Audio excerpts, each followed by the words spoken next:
Paris পেৰালিম্পিকত ইতিহাসৰ শ্ৰেষ্ঠ প্ৰদৰ্শন ভাৰতৰ টকিঅ'তকৈ বৃদ্ধি পালে পদকৰ সংখ্যা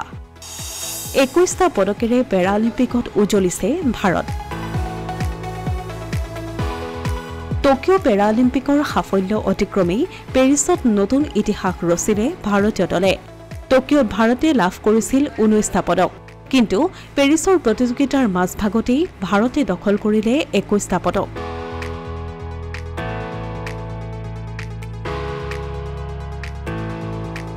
পেৰিছ পেৰালিম্পিকৰ সামৰণিলৈ আৰু 4টা দিন বাকি থকা অৱস্থাত ভাৰতৰ পদকৰ তালিকাৰ সংখ্যা বৃদ্ধি পোৱাৰ পূৰ্ণ সম্ভাৱনা আছে 3টা স্বৰ্ণ 8টা ৰূপ আৰু 10টা ব্ৰঞ্জ সহ মুঠ 21টা পদকেৰে ভাৰত সম্প্ৰতি পদকৰ তালিকাৰ 19 সংখ্যক স্থানত বুধবাৰে পুৰুষৰ হাই জাম্প আৰু জেভলিনত ভাৰতে অভাৱনীয় সাফল্য অৰ্জন কৰে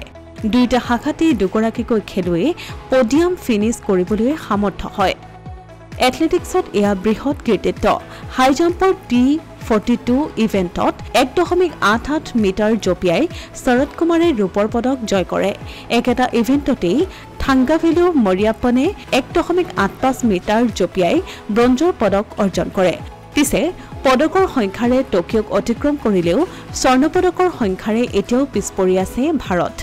টকিঅ'ৰ 5টা স্বৰ্ণৰ পৰিৱৰ্তে পেৰিছত এই পৰ্যন্ত লাভ কৰে ভাৰতে 3টা পদকহে অৱশ্যে স্বৰ্ণ পদকৰ সংখ্যা বৃদ্ধি হলে তালিকাত ভাৰতৰ স্থানৰো উন্নতি হ'ব অসমীয়া প্ৰতিদিন ডিজিটেল ডেস্ক